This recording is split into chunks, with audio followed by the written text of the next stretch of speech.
Urinary bladder. अगर मैं बताऊं कि क्या होता है यूरिनरी ब्लडर या यूरिनरी ब्लडर में कौन सी जानकारियां ली जाती है, सबसे पहले तो बात करें तो ये क्या है, तो रिजर्वियर ऑफ यूरिन है।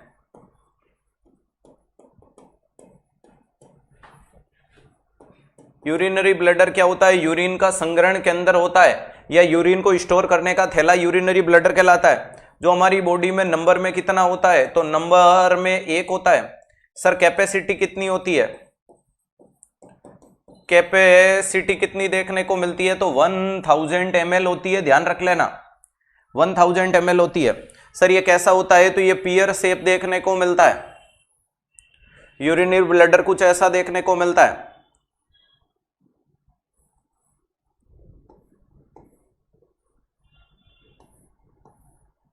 ध्यान रखिएगा। अब जो इसके अंदर अपन ये यूरिनरी ब्लडर के अंदर कुछ स्पेशल स्ट्रक्चर बनाते हैं जिसको बोलते हैं यूरेट्रोवेसाइकल जंक्शन, ध्यान रखिएगा, और इसे बोलते हैं यूरेथ्रोवेसाइकल जंक्शन। ध्यान रखिएगा, ऊपर है यूरेट्रोवेसाइकल जंक्शन और नीचे है यूरिथ्रोवेसाइकल जंक्शन, और इनके बीच में अगर अपन बात करने की कोशिश करें, अगर इनके बीच में जो स्पेस बचता है उसे बोला जाता है ट्राइगोन। तो ध्यान रखिएगा ट्राइगोन क्या होता है, तो इन तीन स्पिक्टर के बीच या इन तीन जंक्शन के बीच का जो गैप होता है उसको ट्राइगोन बोला जाता है। ठीक है, नेक्स्ट अगर बोले कि यूरिनरी ब्लडर में कौन सी मसल्स पाई जाती है, तो डेटूसर मसल्स। अरे इसके ऊपर कौन सी मसल्स बैठी होती है, तो आपका जवाब आना चाहिए सर इसके ऊपर मसल्स जो बैठी होती है उसका नाम है डेटूसर मसल्स।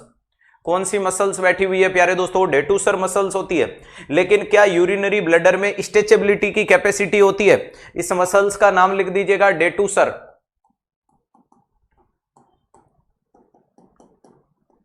डेटूसर मसल्स ही यूरिनरी ब्लडर में कॉन्ट्रैक्शन या रिलैक्सेशन का काम करवाती है। लेकिन इसके अंदर जो लेयर पाई जाती है प्यारे दोस्तों, जो खाली होने पे पिचक जाएगी और भरने पे फूल जाएगी, खाली होने पे पिचक जाएगी और भरने पे फूल जाएगी, उस लेयर का क्या नाम देखने को मिलता है, अरे उस लेयर का नाम होता है ट्रांजिशनल एपिथेलियम। अरे जिसे क्या बोला जाता है, ट्रांजिशनल एपिथेलियम, या जिसे यूरोथेलियम के नाम से जाना जाता है, जिसके अंदर स्ट्रेचेबिलिटी की कैपेसिटी होती है। ध्यान रखिएगा क्या नाम देखने को मिलता है, ट्रांजिशनल एपिथेलियम, इसी को बोल सकते हो यूरोथेलियम। यूरोथेलियम देखने को मिलता है, तो इसे ट्रांजिशनल एपिथेलियम या यूरोथेलियम के नाम से जानते हो, जिसके अंदर नाम क्या देखने को मिलता है, स्ट्रेचेबिलिटी,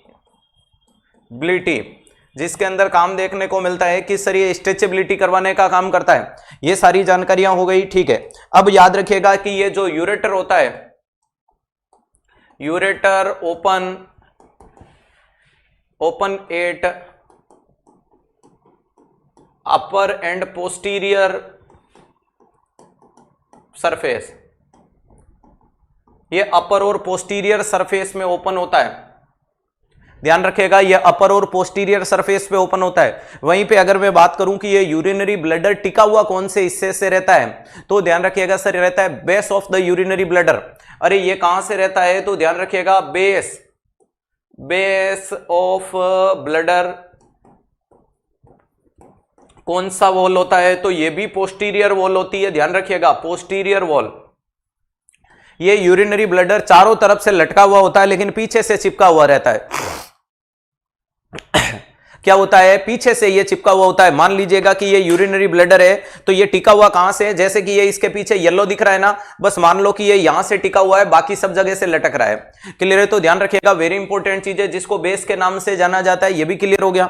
नेक्स्ट अगर बात करते हैं कि ये जो यूरिनरी ब्लडर देखने को मिलता है प्यारे दोस्तों, इस यूरिनरी ब्लडर के अंदर अगर 200 ml यूरिन भर जाता है, 200 ml यूरिन बचते ही आपको क्या होती है, अर्ज होती है।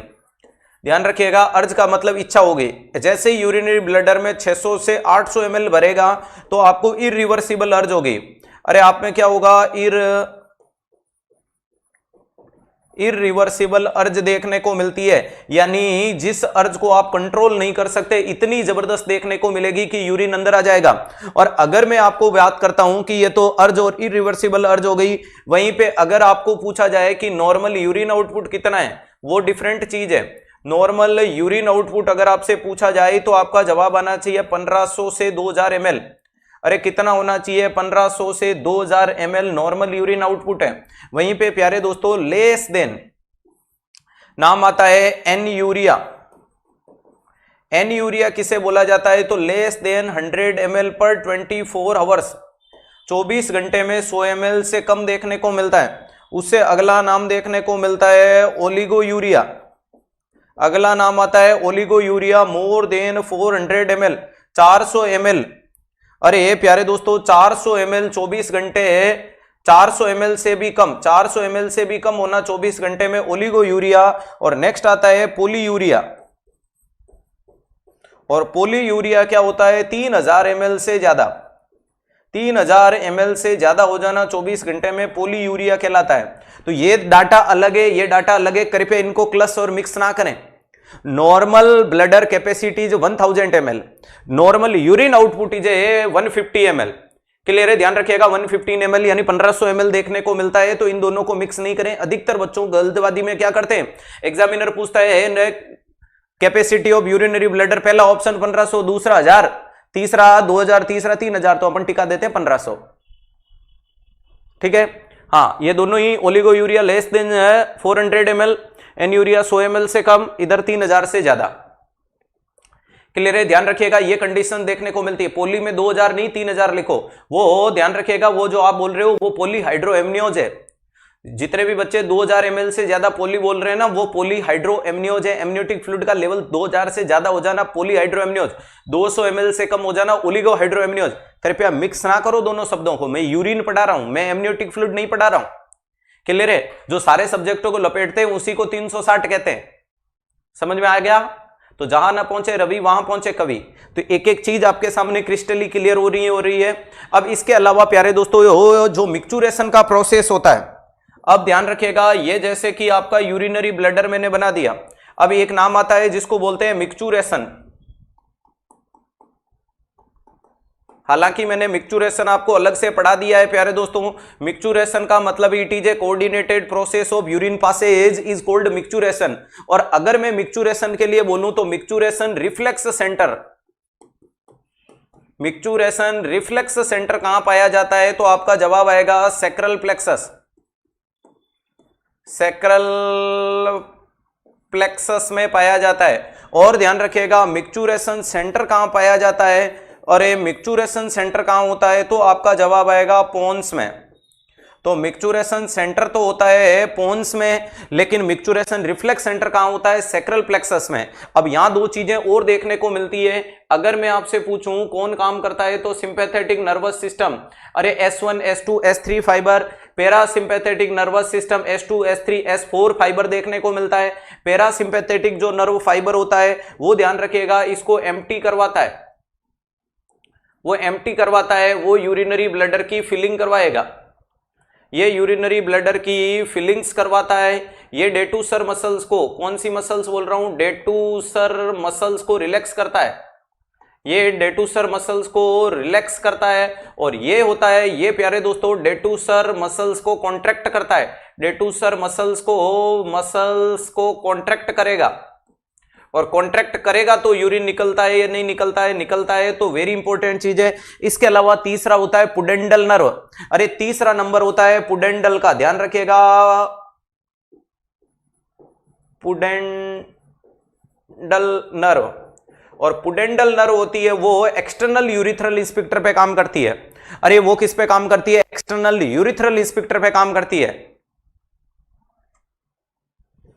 क्लियर है, ध्यान रखिएगा एक्सटर्नल यूरिथ्रल स्फिंक्टर जो हमारे कंट्रोल में होता है, जो वॉलंटरी कंट्रोल में होता है, उसके ऊपर पुडेंडल काम करती है। अगर अपन उसको इनिबिट करेंगे तो यूरिन बाहर आएगा, और अगर हम स्टिमुलेट करेंगे तो यूरिन नहीं आएगा। तो अपन कई बार अरे क्लास में बोलते हैं सर हाँ मे आई गो टू टॉयलेट, जैसे कि इंग्लिश इतनी आती थी, 2-3 चीजें ही आती थी, एक तो मे आई कम इन सर और मे आई गोइंग सर, ये 2-3 शब्द जब बोलते थे तो कुल मिलाकर के जब सामने वाले ने परमिशन नहीं दी तो आप यूरिनरी ब्लडर को भींच के खड़े हो जाते थे। सर क्लास कंटिन्यू चल रही, एड नहीं आया, आप लोग बढ़िया कोऑपरेट से पढ़ो, मैं एड वेड सब बंद करवा दूंगा। पैसा मेरी जिंदगी का प्रायोरिटी नहीं है, ये मैंने 1000 बार बोल दिया आपको, ठीक है। बस आप दिलो जान से पढ़ने की कोशिश करो, डेफिनेटली अपन बहुत बेहतर से बेहतरीन करेंगे। तो आपके जो कंट्रोल में है ना, जो वॉलेंट्री कंट्रोल में, जो आपके वॉलेंट्री कंट्रोल में कौन सा है, पुडेंडल, ये दोनों इनवॉलेंट्री है। न तो ब्लडर भरवाना तुम्हारे हाथ में, न खाली करवाना हाथ में, ये अपने आप मैसेज आता है। जैसे ही ब्लडर में 10% से कम रिजोवियर होता है, जिसे रेजिडुअल वॉल्यूम बोलते हो, 60 ml जिसे बताया जाता है, 60 ml से कम होते ही सिंपैथेटिक एक्टिवेट हो जाएगा, डेटूसर मसल्स रिलैक्स होगी, इंस्पेक्टर बंद हो जाएंगे और यूरिन भरना शुरू हो जाएगा। ये क्या करता है सर, ये इंटरनल यूरिथ्रल इंस्पेक्टर को क्लोज करता है, ये इंटरनल यूरिथ्रल इंस्पेक्टर को ओपन करता है। ध्यान रखिएगा कौन सा बोल रहा हूं, इंटरनल यूरिथ्रल इंस्पेक्टर को ये क्या करेगा, क्लोज करेगा इस ढक्कन को। अब जब ये ढक्कन बंद होगा तभी तो ये यूरिनरी ब्लडर भरेगा, और जैसे ही इसमें 200 ml यूरिन आएगा, जैसे ही इसमें 200 ml यूरिन आएगा, ये अपना काम शुरू करेगी। काम शुरू करने का मतलब क्या होगा कि ये पहले तो इंटरनल यूरिथ्रल इंस्पेक्टर को ओपन कर देगी। ठीक है साहब, ये ढक्कन खुलेगा, खुलते ही डेटूसर मसल से कॉन्ट्रैक्शन करवाएगी, कॉन्ट्रैक्शन करवाते ही ब्लडर खाली होने को तैयार है। अब अगर तुम्हारे पास सुविधाएं हैं तो तुम पुडेंडल को काम में लोगे और यूरिन पास आउट कर दोगे। अगर तुम्हारे पास जगह नहीं है, माहौल नहीं है, मूड नहीं है, व्यवस्थाएं नहीं है, परिस्थितियां नहीं है, अरे समय अनुकूल नहीं है या कहीं पे बिजी हो, तो आप इस चीज को बंद कर दोगे।